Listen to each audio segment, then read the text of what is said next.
Hello, कैसे हो आप सब? आई होप आप लोग अच्छे होंगे। और मेरी हालत तो आप लोग देख ही रहे हो कि मेरी हालत कैसी है। तो आज मैंने कोई वीडियो नहीं बनाया था, तो अभी शाम के 5:30 बज रहे हो। दिन भर से मेरा इतना दिमाग ख़राब है आज, इतना ज़्यादा दिमाग ख़राब है कि अपने आप को कुछ मतलब दिमाग में ऐसे ऐसे ख्याल आ रहे हैं ना कि हटाओ, अब ज़िंदगी जीना ही नहीं। मैंने मतलब लेकिन मान्य है उसके लिए जीना है। और किसी एक इंसान के लिए अपनी ज़िंदगी ख़त्म करना बेवकूफ़ी है। ये बात तो सही है। लोग पता नहीं क्या समझते हैं अपने आप को, लेकिन ऐसा नहीं करना चाहिए। लोगों को इतना कठोर नहीं होना चाहिए कि अपनी लड़की का दुख दुख लगता है और दूसरे की लड़की को पता नहीं क्या समझ लेते हैं ये लोग कि बस जब देखो टॉर्चर, मर जा, तुझे जो करना है सब निपट लेंगे, अगर कुछ जवाब भी दे दो तो हाँ तुमको जो करना है कर लो, सब निपट लेंगे हम। ऐसे बोलते, इतना घटिया, मतलब इतनी गंदी सोच है, इतनी गंदी सोच है कि एक ही बार ये नहीं सोचते कि भाई वो भी किसी की बेटी है। नहीं, मैं पता है दिन भर से रो रही हूँ।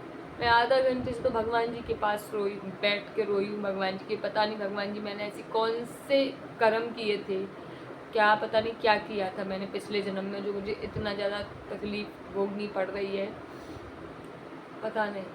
लेकिन ऐसा नहीं करना चाहिए। ऐसा होना चाहिए कि जिस जिस जिस जन्म के कर्म होते हैं उसी जन्म में भुगवा लो। दूसरे जन्म में पता भी नहीं होता है। कम से कम पता तो होना चाहिए कि हाँ हमने कोई कर्म किए इसलिए भोग रहे हैं। दूसरे जन्म में तो पता भी नहीं है और भोग रहे हैं, और भोग इतना ज़्यादा रहे हैं हम कि जिसका कोई अंत नहीं है। बीच में फंस जाती हैं जो शादीशुदा लड़कियां होती ना, वो बीच में फंस जाती हैं। जब ससुराल में दुख तकलीफ मिलती है ना तो उनको वहीं रह के सहना पड़ता है। मायके भी नहीं जा सकती हैं। मायके वाले भले ही बोलते हैं यहाँ आ जाओ यहाँ आ जाओ, लेकिन जब ज़्यादा दिन रहो ना तो कोई साथ नहीं देता है। ये बात बिल्कुल सही है, इसलिए मैं नहीं जा रही हूँ। और मेरे साथ इतना गलत हो रहा है ना कि मैंने कभी नहीं चाहा था कि मैं सोशल मीडिया पे आके बताऊंगी। और कोई भी लड़की ऐसे रो धो के अगर सोशल मीडिया पे आती है तो कोई भी झूठा नहीं रोती है, ये बात सही है। ऐसे झूठा रोना भी नहीं आता है किसी को। मैं आज दिन भर से रो रही हूँ।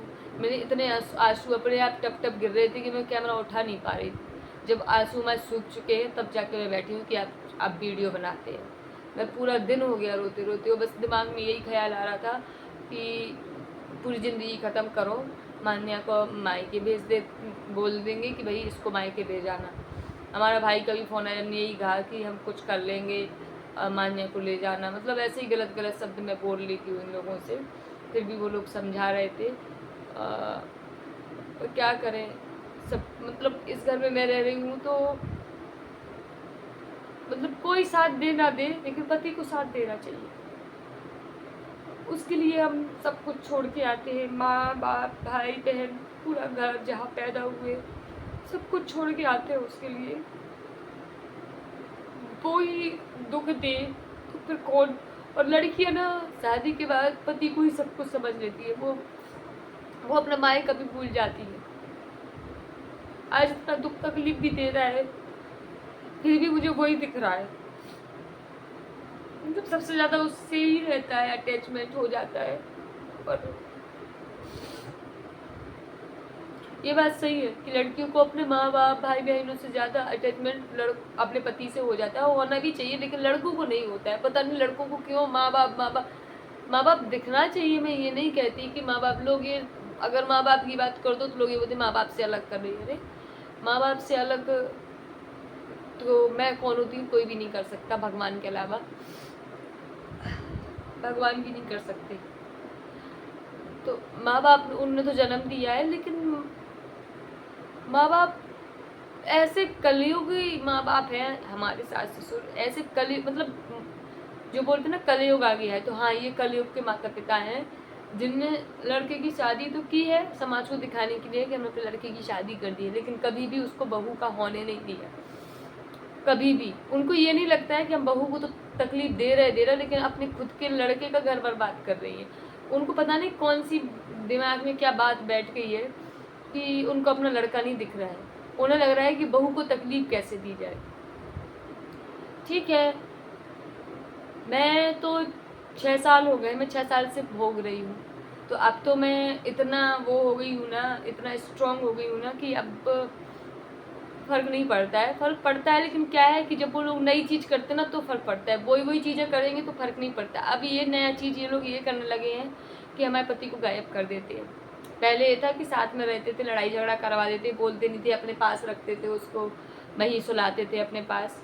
ठीक है, वो आदत में हो गया था हमारे, लेकिन अब ये सोचने लगे हैं कि इसको इन चीज़ों से फ़र्क नहीं पड़ता। फ़र्क तो पड़ता है, लेकिन जब वही चीज़ बार बार होती है ना, तो फिर अब हैबिट हो जाती है कि भाई ये तो रोज़ का है। लेकिन इस बार हम लोगों ने ये किया है कि अब इनको ही गायब कर देते हैं। अभी हम लोग सब ठीक रह रहे थे, उस दिन हमारे ससुर जी आए और रूम दिला गए और वो अपना चले गए। और कुछ कपड़े उनके हैं तो उनको आना था उस रात, लेकिन वो उन्होंने बताया नहीं, वो चुपके से गए थे, तो वो धीरे धीरे सामान ले जा रहे थे, तो कुछ कपड़े उनके रह गए हैं, 1-2 टंगे हुए हैं वहाँ, तो वो उनको आना था लेने के लिए, लेकिन फिर वो हमें पता चल गया, उसके बाद से वो आ नहीं पाए। खैर ठीक है, लेकिन उनको बेटी दिखनी चाहिए, उनको अपनी बेटी नहीं दिख रही है, वो रोती है, रात में डरती है, क्योंकि रात में हम जरूर है लेकिन माता पिता उसको दोनों चाहिए। वो रात में डरती है, लाइट जला के सो मम्मा, ये बाबा आ रहा है, ये हो रहा, बच्चे हैं डरते ही हैं, तो वो बोलती है, मतलब वो ऐसे मासूम है ना, तो ऐसे बोलती है ना कि हमें सीधा रोना आ जाता है। बोलती है पापा, मम्मा पापा ना अपने मम्मी पापा के पास चले गए, अब अपने पास कभी नहीं आएंगे। पापा के ये कपड़े टंगे हैं, तो क्या पापा अब कौन पहनेगा पापा के ये कपड़े, 1-2 वहाँ पे टंगे हैं हैंगर पे, तो बोलती पापा की ये 1-2 कपड़े तो टंगे हैं मम्मा, ये शर्ट कौन पहनेगा, एक शर्ट टंगी है तो ये शर्ट कौन पहनेगा, पापा तो है नहीं। मतलब ये आधे बूढ़े इंसान को माता पिता चाहिए, और ये छोटी सी बच्ची है हमारी 4 साल की, इसको पिता की ज़रूरत नहीं है क्या?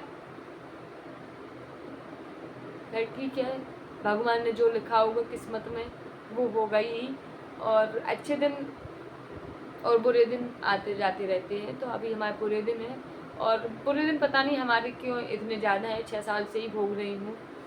और मुझे लगता है कि अच्छे दिन मेरे मायके में थे पहले, जो 22 साल तक, उसके बाद शादी हो गई, तो अभी हमारे बुरे दिन है और हमें पूरी ज़िंदगी ही भोगना है। बस कोर्ट कचहरी अब हो रहा है। ठीक है, क्या करें, अब ऐसे लोगों से पाला पड़ गया है तो अब रहना ही है, लेकिन इन लोगों को ना अब मैं धीरे धीरे एक्सपोज करूँगी।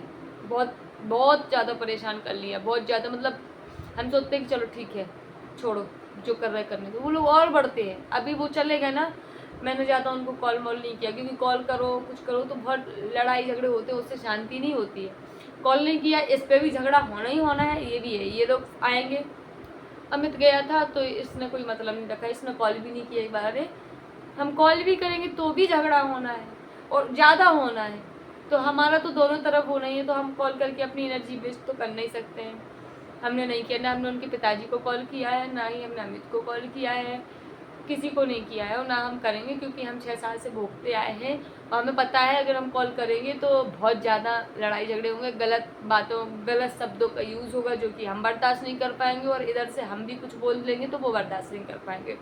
इसलिए हमने किसी से बात नहीं की, ना हमने अपने घर वालों से कहा कि आप लोग भी कोई बात करो, क्योंकि वो लोग नहीं मानते हैं। उनने समाज में शादी जरूर की, लेकिन वो समाज की एक बात नहीं मानते। इतने बेशरम लोग हैं, इतने निर्दयी लोग हैं कि समाज, कॉलोनी में समाज देख रहा, रोड पे हंगामा कर रहे, लोग देख रहे कि ये पता नहीं कितना, मतलब कितने घटिया लोग हैं। सब बोल भी रहे मुँह से कि भाई तुम्हें समाज से कुछ, मतलब मुंह पे बोल देते लोग, उन्हें कोई फर्क नहीं पड़ रहा है। वो हमारा जो ससुर है ना, वो पता नहीं किस मिट्टी का बना है, उसको पता नहीं किस भगवान ने बनाया था, उस ससुर को, उस सास को, मैं बता नहीं सकती। खुद की बेटी ने ऐसे कर्म किए हैं ना कि जो कहीं कोई भी उसको एक्सेप्ट नहीं करता। उसने ऐसे कर्म किए हैं, तो भी उसको अपनी लड़की तो बहुत अच्छी लगती है। और मैं तो भाई अपने माँ बाप के हिसाब से शादी की, अपने माँ बाप के हिसाब से मतलब हर चीज़ की है, और उनको कुछ वो ना हो, हमारे वहाँ जाने से लोग ना कहें कि घर बैठी हम उनकी वजह से जा नहीं रहे वहाँ पे। तो भाई हम तो उनके लिए भी सोचा है और हमारे माँ बाप ने भी अच्छा ही सोच के किया था। अब उन्हें क्या पता कि ये जानवर निकलेंगे। फिर अंदर तो घुसे नहीं है भाई, लड़के की शादी करवानी थी तो झूठ तो बोलना ही था। खैर ठीक है, जैसा भी है होने दो। मैं आज कोर्ट भी गई थी और कोर्ट मुझे इन्हीं चीज़ों पर रोना आता है कि मैं इतना चक्कर काट रही हूँ ना कोर्ट के। सब वो तो अपने आराम से बैठे, उन्हें कोई नहीं फ़र्क पड़ रहा है। मैं कोर्ट कचहरी के इतना राउंड चक्कर मार रही हूँ ना कि मैं थक गई हूँ। मैं आज गई थी, मैं अपने लिए तो मैं फिर भी नहीं बुरा लगता, मुझे बच्ची के लिए लगता है बुरा कि वो गई थी मेरे साथ, मैं उसको कहाँ छोड़ के जाती।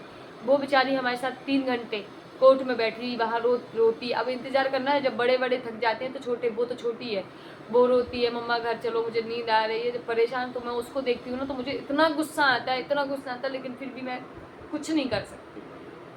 मैं करना ही नहीं चाहती, वैसे कर तो मैं बहुत कुछ सकती हूँ लेकिन मैं नहीं करना चाहती हूँ, सिर्फ मेरी बेटी के चक्कर में। मैं अकेली होती ना तो मैं बहुत कुछ कर जाती, बहुत कुछ। खैर देखते हैं, अभी मैं 1-2 महीने और देखती हूँ,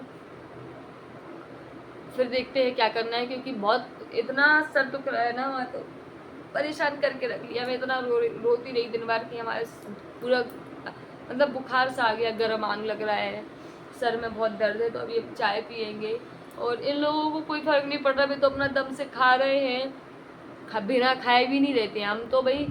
ये लोग ऐसा करते हैं तो भूख भी नहीं लगती, खाने का मन नहीं होता। ये लोग पता नहीं कितने दुष्ट लोग हैं, समझ में नहीं आता मुझे तो भाई।